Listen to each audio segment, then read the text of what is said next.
Our topic tonight is leadership, and I am absolutely fascinated by this subject. What is this power that suddenly emerges between the leader and the led?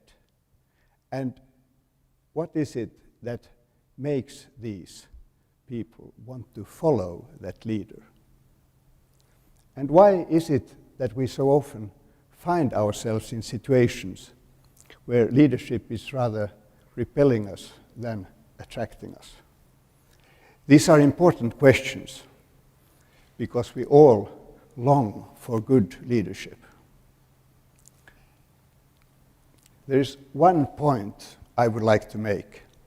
When we think of great leaders, usually historically important people come to our mind. I think of people like Abraham Lincoln, Mahatma Gandhi, Winston Churchill, and here in Finland, Carl Gustav Mannerheim. But you don't have to be like one of these greater-than-life heroes to be a good leader. When I look around, I see examples of brilliant leadership all around. Take a teacher who spellbinds his pupils, or a mother of 3 who brings up her kids with love and discipline. I have one special picture in my mind.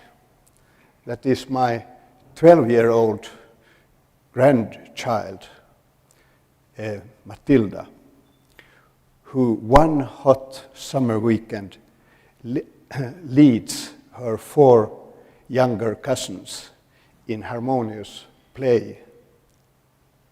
She had the touch of an angel. So my point is, we have leadership all around, every day. And all of us are from time to time called upon to take the lead and become leaders. And all of us have the seed inside us to be great, to be inspirational leaders. Ladies and gentlemen, welcome to meet one great modern leader and teacher, Shishi Ravi Shankar. And to you, Shishi, I want to say welcome to Finland and welcome to this group. We are proud to have you here, and we are full of expectations. Let's give it a hand. Thank you for your beautiful welcome. I think you have summarized all that I wanted to say about leadership.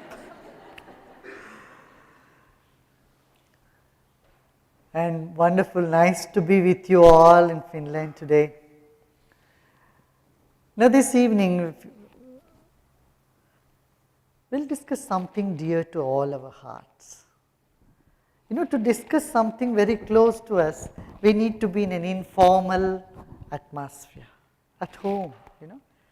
So I would like you to feel at home, and any questions that you feel in your mind, that crosses your mind, just put forward, and if I know something about it, then I'll speak about it. Okay?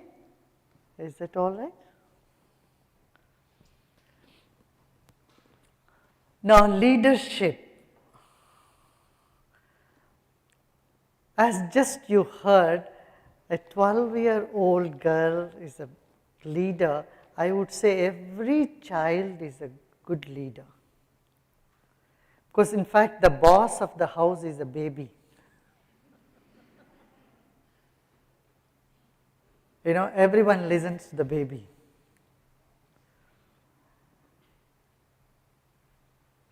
As it was mentioned just a little earlier about Mahatma Gandhi, I would like to share a story about Mahatma Gandhi. You know, my teacher was a close associative of Mahatma Gandhi. Pandit Sudhakar Chaturvedi, he was traveling with Mahatma Gandhi, writing letters for him and he also taught Mahatma Gandhi the Bhagavad Gita. So he told me a story, a beautiful story. Let me begin with an incident. Once, Mahatma Gandhi was traveling with a group of people. Group of people means in India it's very big.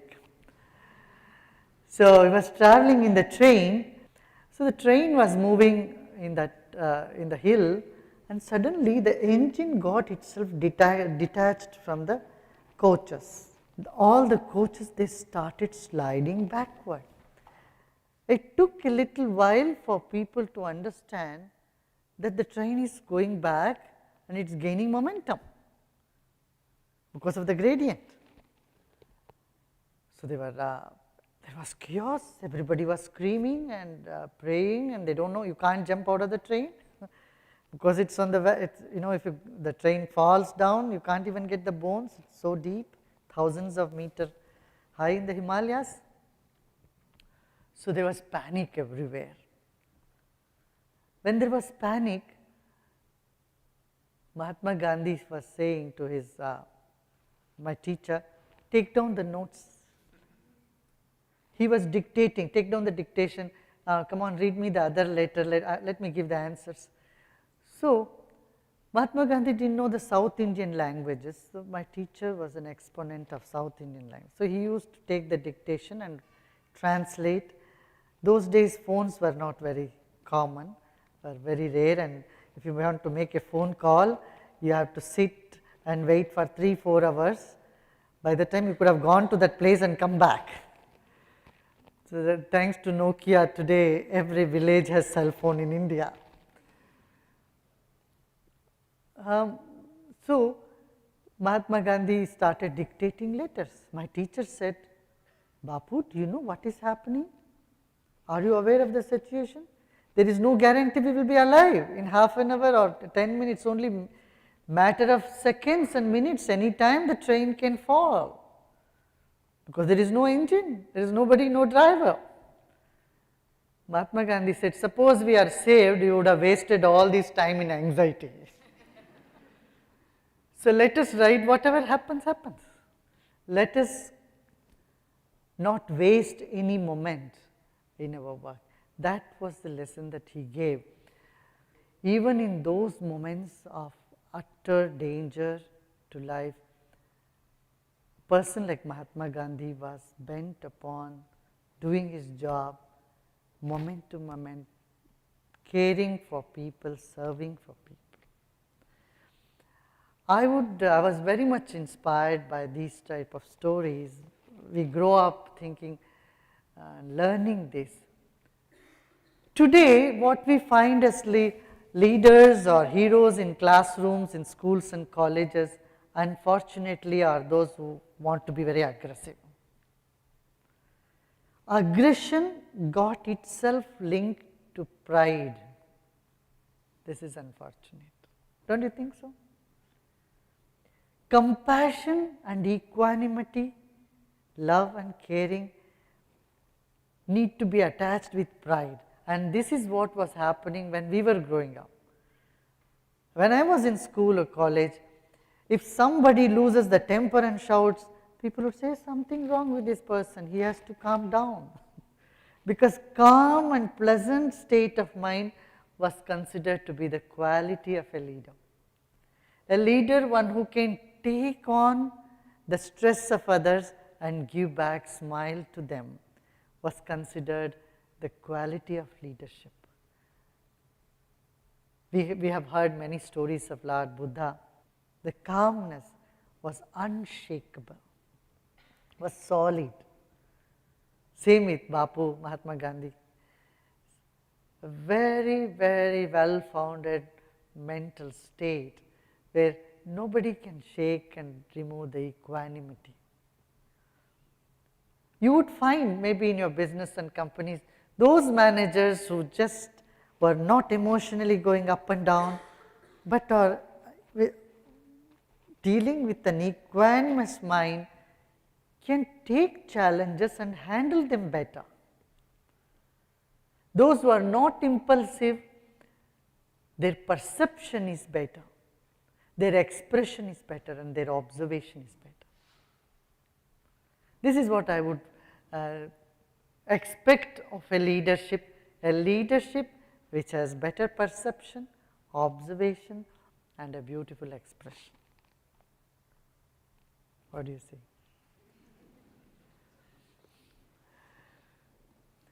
Psychologists today say that the attention span of people are becoming less and less and less and less now, because of, we watch so much of television, watching television so much, the mind is bombarded with too many impressions, so it is unable to focus so very often. Children have this attention deficiency syndrome. The mind is relaxed, then attention span increases. If you observe for you on your own, a Sunday morning when you wake up, see how sharp the mind is, there is more attention. But on a Thursday night or Wednesday night, or just in the evening when you come back from work or very tired, see the attention span is much less. So a leader is one who has a large attention span and has patience to hear to the person.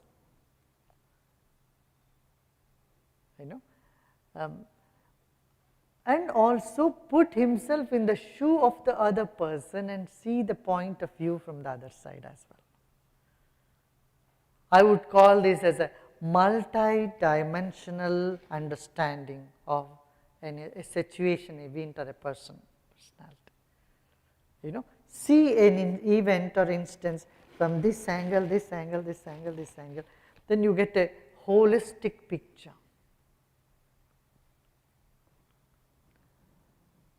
And the next point I would say in a leader is he doesn't assume to be a leader. He becomes one among everybody.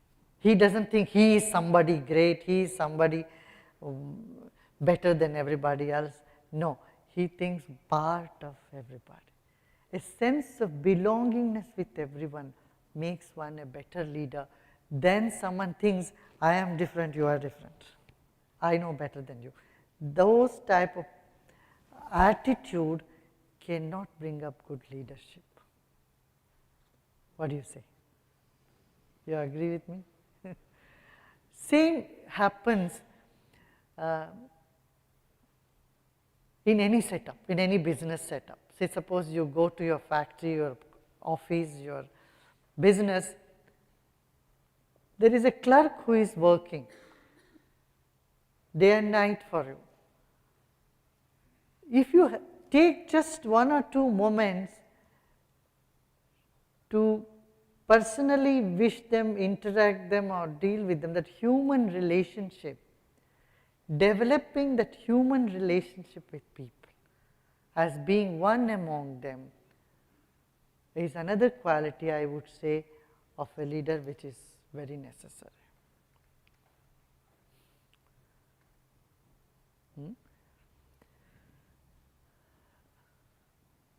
Now, how to achieve it? This is a question, because we all are very busy, we have so many things to do.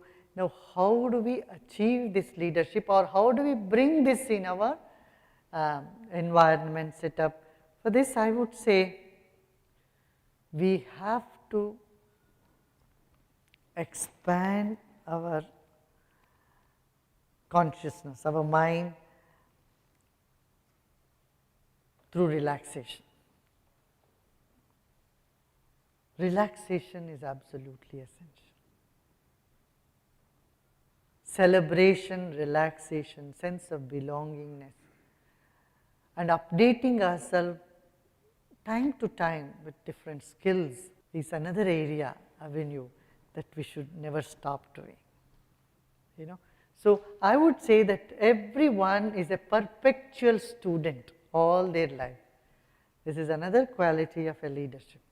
A leader never stops learning. He thinks he is a perpetual student, and he learns from everybody, from a child even. I was so touched when you were mentioned, in the beginning you mentioned us about how that you learn from a child How a child is a good leader? Absolutely. If we observe a baby from the time a baby is born till the age of 3, you know, a baby does lot of exercises which we don't do. In fact, a baby does all the yoga exercises. You don't need a yoga teacher if you observe a baby. Every one of us have done yoga. All of us have done the yoga exercises. See, child is born in the beginning, child does like this and then goes on the tummy and lifts the leg up and put one hand on the floor and raises another hand up. If you observe all the postures, and yoga is developed like that. Yoga means making you a child again from within, full of enthusiasm, joy, smile, and a sense of belongingness with everybody. So, the way a child breathes is much different from the way we breathe. As adult, we breathe. You know, our breath is linked to our emotions. You know, we feel upset, we feel unhappy, we feel agitated. We don't know how to get rid of these bad feelings which we don't want to have. Here, our breath offers us a most precious secret. Understanding a few rhythms and patterns of breath will be able to get rid of those negative emotions. We have a control over how we feel. You know, often we say, oh, I feel bad, as though we are victim of our feelings, as though we can't do anything about our feelings. But our breath gives us the secret to handle our feelings, our emotions, whether it is anger, frustration, tiredness, stress, depression, any tendencies which are not life supporting, we can change them by changing our own breathing pattern in 5-10 minutes. And Art of Living has been very successful because this methodology is being taught in the world.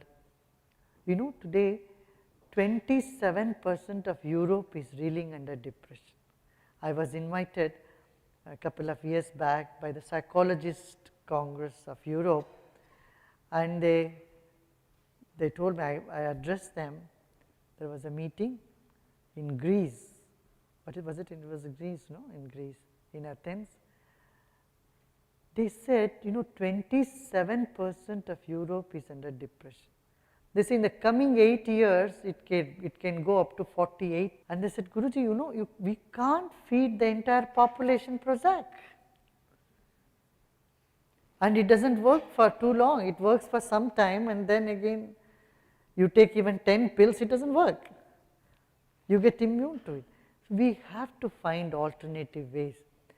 Then they asked me to show, and then, you know, we have done some research in All India Institute of Medical Science and All India Mental Health and Neurosciences Institute of Government, that breathing pattern, breathing exercise of Sudarshan Kriya and Pranayam can eliminate depression, mental tension, stress,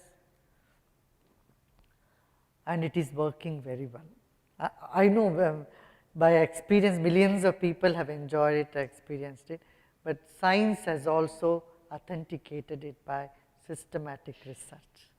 So learning about our breath can help us in many ways. First, I would say, is it creates a crime-free or violence-free society. You know, when we have taught this program in many prisons, you know what the prisoners say? Why didn't you teach us before? Otherwise, we would not have come into the prison. This is the question everyone asks. Oh, I didn't know how to handle my emotion, otherwise I would not have been here where I am today, you know. So a crime-free society, disease-free body, quiver-free breath. Have we noticed sometimes our breath goes very shaky? Many of our problems come through the irregular breathing patterns. Quiver-free breath, confusion-free mind, inhibition-free intellect. Often the mind is inhibited, It has an opinion, image about somebody, but then it changes. And many times we are not aware of how it changes. Are you with me? Do you notice that our opinion about people all the time change? Yeah? Few minutes you have an opinion, and 1 hour later your opinion is different, 2 hours later your opinion is different, right? So our inhibition-free intellect, trauma-free memory, and sorrow-free soul. I feel this is a birthright of every individual. I repeat once again. Violence-free society, we all want violence-free society. I think we are very fortunate in Finland. There is no violence. It's a very peaceful and most honest society. India has to learn a lot from Finland as far as corruption-free society. I'm so happy you have a lot to teach. You are a leader in the world to teach how you can be a very honest, corruption-free society.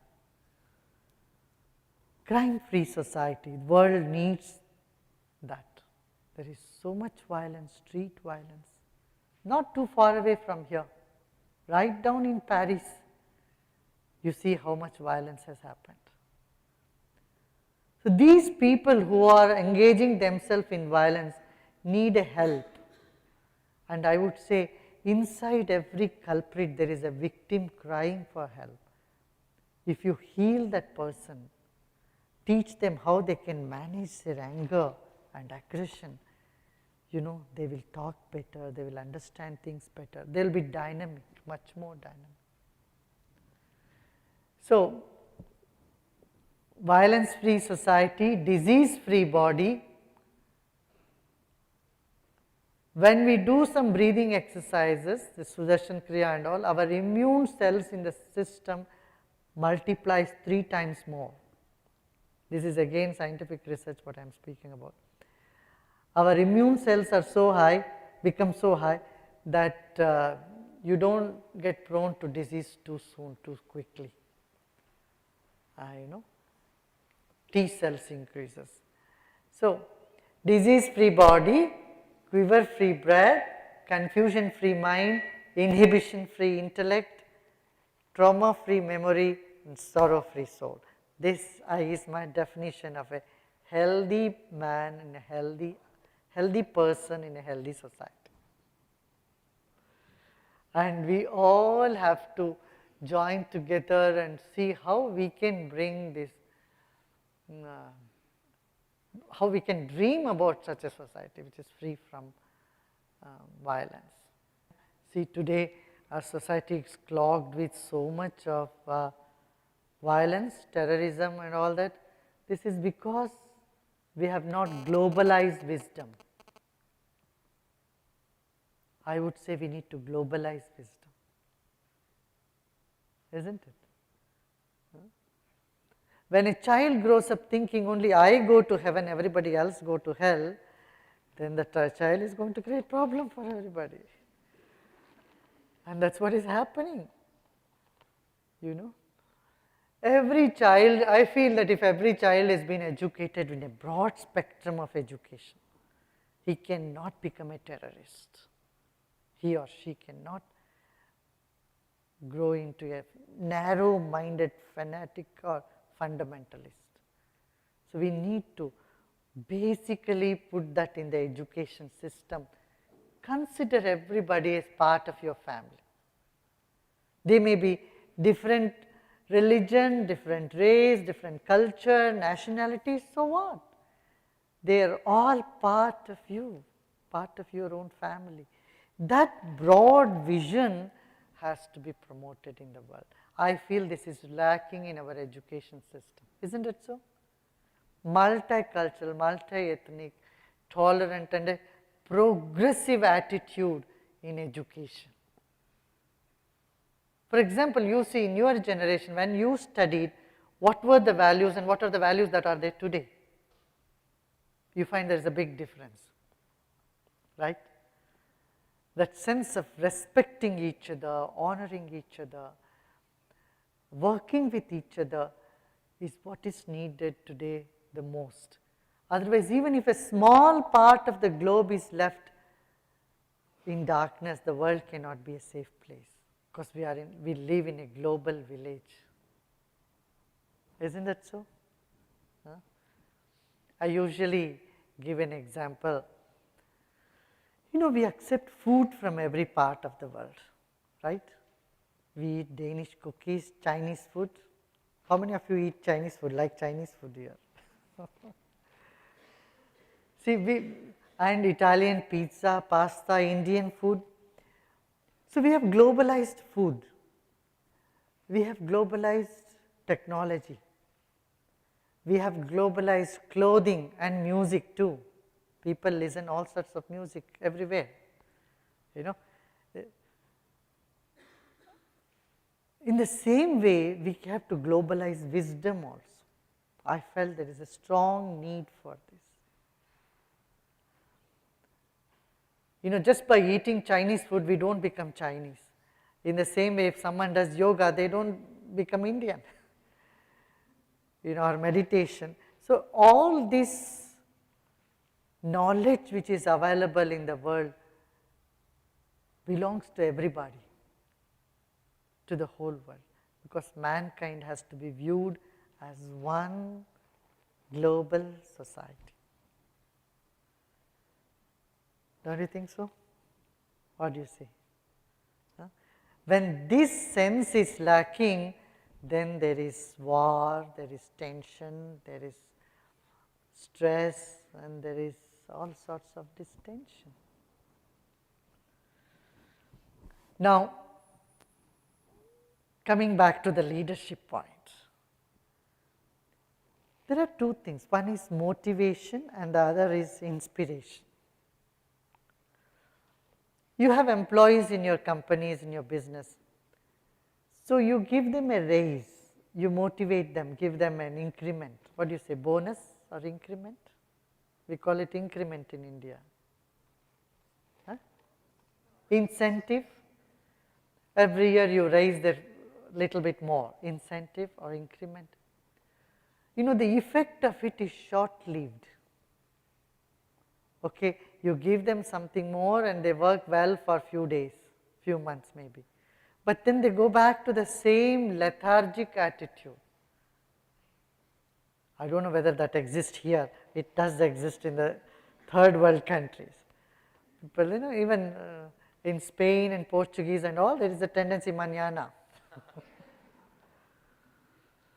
Mañana, no, we'll do it later. But if they are inspired from within, they work better. Motivation is short-lived, it comes from outside. Inspiration is that something comes from within and it is long, it has long life. So when we inspire people in our workplaces, they work, they do excellent job. They do really, really good job. So we have done this workshop in many, many companies around the world, what we call APEX, Achieving Personal Excellence. In the World Bank, in Shell Oil Company, in many places, you know, you should see the result of it. It's amazingly beautiful result. People have energy, they have motivation, they have enthusiasm, they have that inspiration to do work, and there is a sense of belongingness. Because now they know how they can handle the stress. If the stress level comes up, they know how to calm that down. You know, Bangalore, where I come from, where we have our international headquarters, is called IT city. You know, I have a different name for IT. IT, I say, as inner transformation.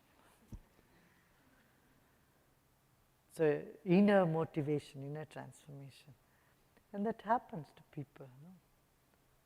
So it would be very, very useful for people to learn something about their breath. I say there are 4 sources of energy. First is food, that we all know. If we don't believe food is a source of energy, we have to fast 1 or 2 days. Then it becomes our experience. Second is sleep. This we all know. If we don't sleep well, we can't work well. Third is the breath, which we have not attended to, because nobody taught us about the breath. Fourth is meditative mind, or a calm, serene mind. This is the fourth source of energy, meditative mind. You know, we are made up of both matter and spirit, correct? Our body is made up of amino acid, carbohydrate, protein, all this. The spirit is made up of joy, peace, love, compassion, cooperation, knowledge, wisdom, all these qualities, right?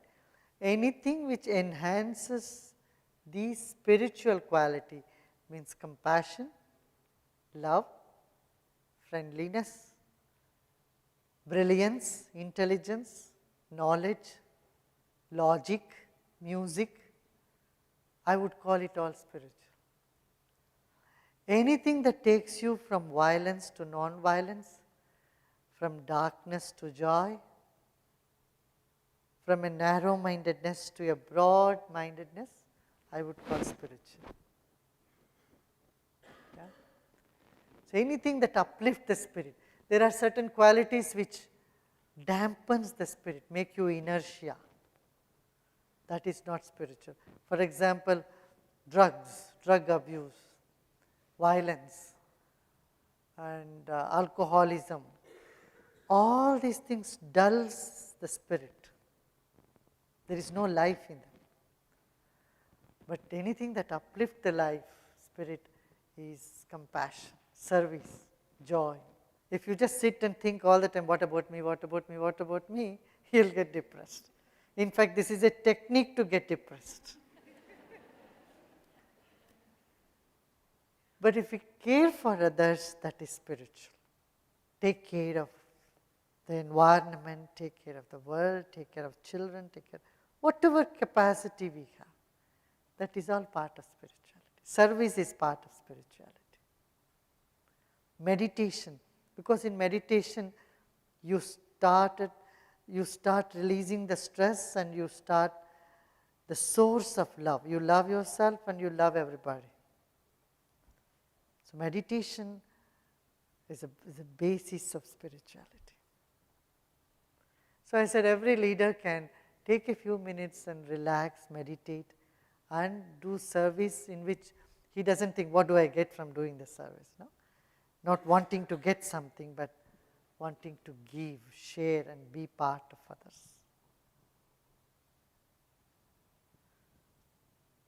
Yes? You said something about impulsiveness and the leadership involved in impulsiveness. Is that always so?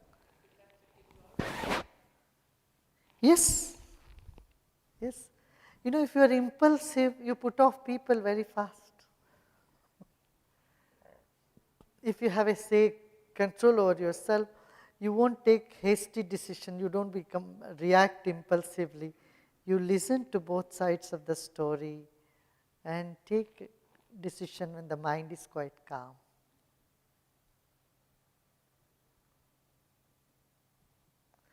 One of the techniques we teach in this Apex course is that whenever you have an important decision, leave that 15 seconds gap, and then, some techniques are, just take a couple of deep breaths in, then your decision never goes wrong.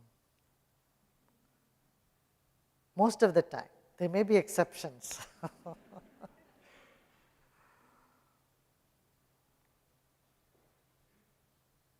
Yeah?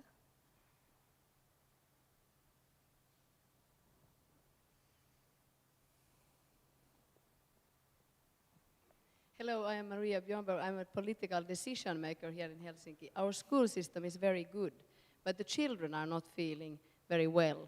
How do you think that your teachings or or what you are speaking about could help our children to feel better about themselves and more at peace? I have designed the program, perhaps, did you see about that?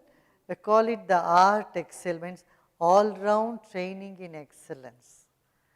Children through games, they start feeling better and learn something for their life. One of the things I tell child is to make one new friend every day. You know, if you ask a child how many friends you have in your classroom, they'll count on the fingers. If a child is not able to be friendly with 30, 40 kids in the classroom over a period of 1 or 2 years, how is the child going to be friendly with millions of people when it grows up? Right? So we have to teach them to make friends, how to make friends. How to make one new friend every day makes a child more vibrant. And children also are very much concerned about failures or lack of success. We should not burden them with that. We have to teach them how to laugh and let go. Okay, something works well, good. If it doesn't work, okay, then also keep smiling, you know. That principle we teach them, that makes them from inside so strong, so strong.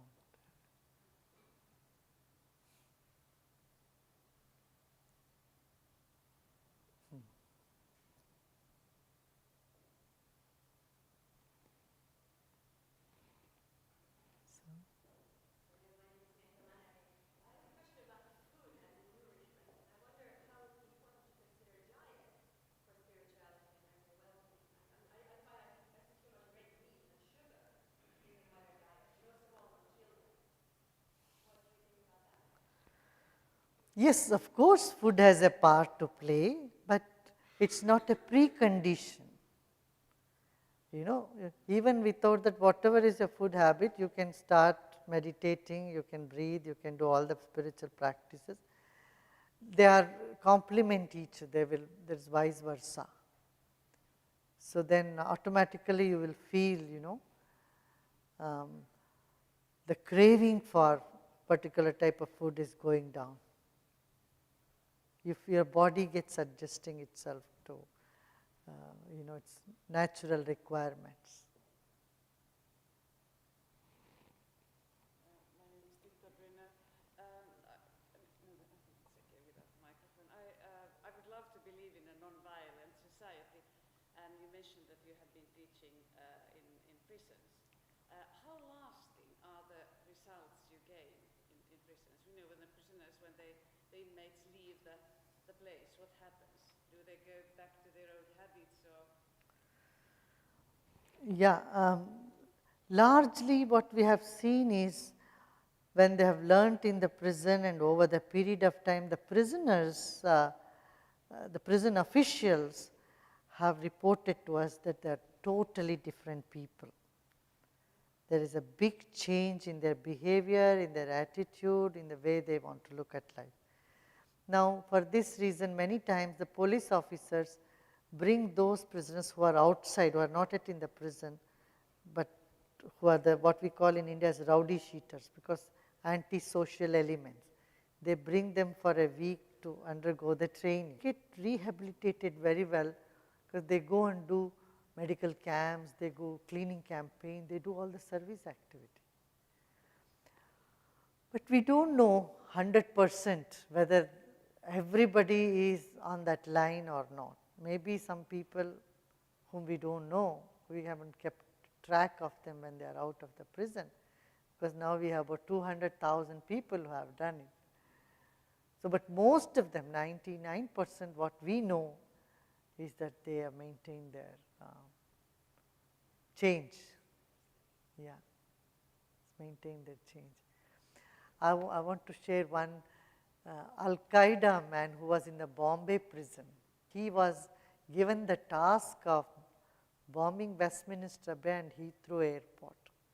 So he was about to board the plane and the police caught him in Bombay and he was put in a Bombay prison.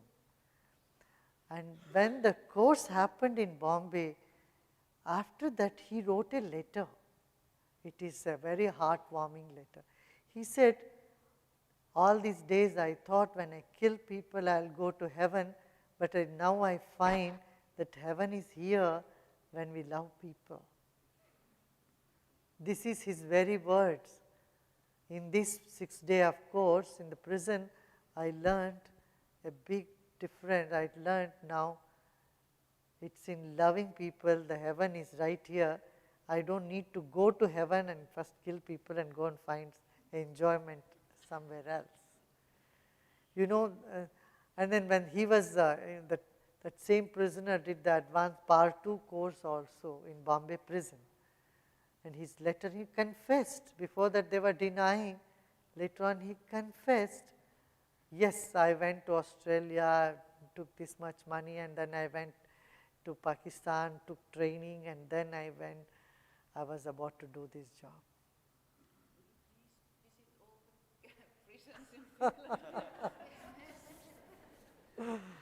I would like to train more teachers, of course, everywhere. Today some people came from Latvia, Lithuania, and also Estonia, and Russia too this afternoon. They were sharing their experiences in those places, you know, how people's attitude changed, they become so friendly and all the fear vanished. I'm planning to train more instructors. All the American management schools and try to be a good leader after that.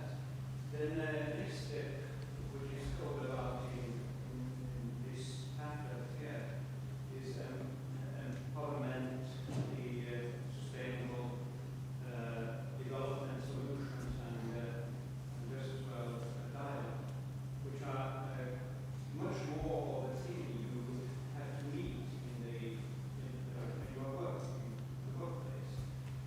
On the other hand, you are speaking very much about values and values of your mind. How then to be a good leader, I mean, to change your mind from what you learned in universities and become something of what you are doing?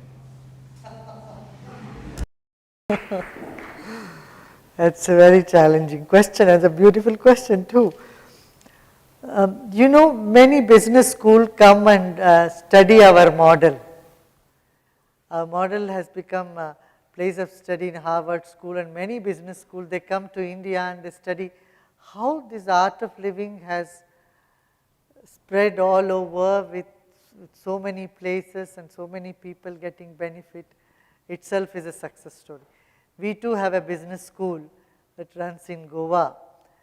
I don't see there is a contradiction between many things that you study with what I am saying, but this is an addition to what people study in the business school. The core heart of the business is missing, that is the human relationship, interaction, or observing your own mind and not take impulsive decision, which is vital core, which has been missed in many cases. So this is a very value added things for, you know, the knowledge that one gets it. See, United Nations Millennium Goal, they had called for a program, UNMC, against poverty, stand up, speak out against poverty. In just matter of 2 months, 7.5 million people around the world stood up from leaders in the Art of Living group. People just stood up and they all, you know, helped the United Nations. And United Nations was extremely happy. Said like countries like Panama and Costa Rica, because there was inspiration from within. So they all joined hands, said we will all join hand and do something. You know, every religion has got 3 aspects. One is symbols, customs and traditions, symbols and values. And value is what I call as spirituality. So we have left the spirituality and are holding on to just symbols and customs, and that is where people are fighting with each other. It's become a source of conflict. especially in the Middle East and in the West. In the East, that is not a problem. There are 6 religions in the East: Hinduism, Buddhism, Sikhism, Jainism, Taoism, Shintoism. And there has never been a conflict between these 6 religions. If you go to Japan, there has never been a religious riots or problem between Shintoists and Buddhists. Never. But the problem has all arisen in Jerusalem, in Israel and this area, though all the 3 religions come from the same Abrahamic tradition. There is something seriously wrong that we have to correct, we have to tell, we have to teach and bring the understanding there is no point in fighting. I think through interfaith dialogues, interfaith meetings, understanding, it will be solved. Do you see what I am saying? There has not been enough interfaith dialogues of cooperation and accommodation. That would solve that problem. And spirituality, moving from religion to spirituality is what I would advise. I would say every child should be taught a little bit about all the religions of the world. Then a child will not have an inhibition. Do you see that what I am saying? He should have a sense of respect for all. That will come when he studies a little bit about all the religions. When a Hindu talks to a Christian, he should feel at home. And a Christian talks to a Buddhist, he should feel he is part of me. That understanding can come when we give multi-religious education. What do you say? Yeah? Little bit about everything. Absolutely care for the environment. Part of your spirituality. If you cut one tree, you have to take permission with the tree beforehand, that he promised the tree that you will plant 5 of the same variety. Then you have right to cut the tree. So this is in ancient tradition. They always respected mountains, rivers, trees. But this is to be put into practice. I totally agree with you. We should honor the nature. We are part of nature, right? My name is Lisa Aurelian, and I'm an environmental psychologist, and you took part of my question. I wanted to know, what's the role of the environment when you do the meditation? Does it, if you do the meditation or breathing exercises in a not a very good environment, is it more difficult than, for instance, today when we have quite a nice environment? And then a second question, going to the meditation, does it automatically bring out these good values, or do we need something else than just breathing exercises? It automatically brings out the good values. Human nature is akin to an atomic structure. In the atom, the positive proton and neutrons are in the middle, and the negative charged electron is only in the circumference. Similarly, every human being from deep within are beautiful. If they are wrong, if they are negative, it is because of the outer shell. So that will automatically drop when someone goes deep inside. And nature, honoring nature is absolutely essential. You know, I have made several talks on these subjects and this, and also about emotions. There is a book called Celebrating Silence and one on Celebrating Love. If you pick up them, I have made many points. Fear, hatred and love, these are all different emotions. How these emotions come in you, how you can change negative emotion into positive emotion is very much a mechanics. It's very much a technique which everyone can learn. It's nothing too difficult. It just needs a little bit of time. If you learn Sudarshan Kriya, this fear, these things definitely leaves you. And you can, even if it comes up in you, you know how to handle it. In 5 minutes, you'll be out of that anxiety, fear, tension. So, any amount of understanding will not help, but techniques do help there. You know, so just reading books is not sufficient. A few minutes of meditation uplifts that spirit. Okay? So I am done. Thank you very much.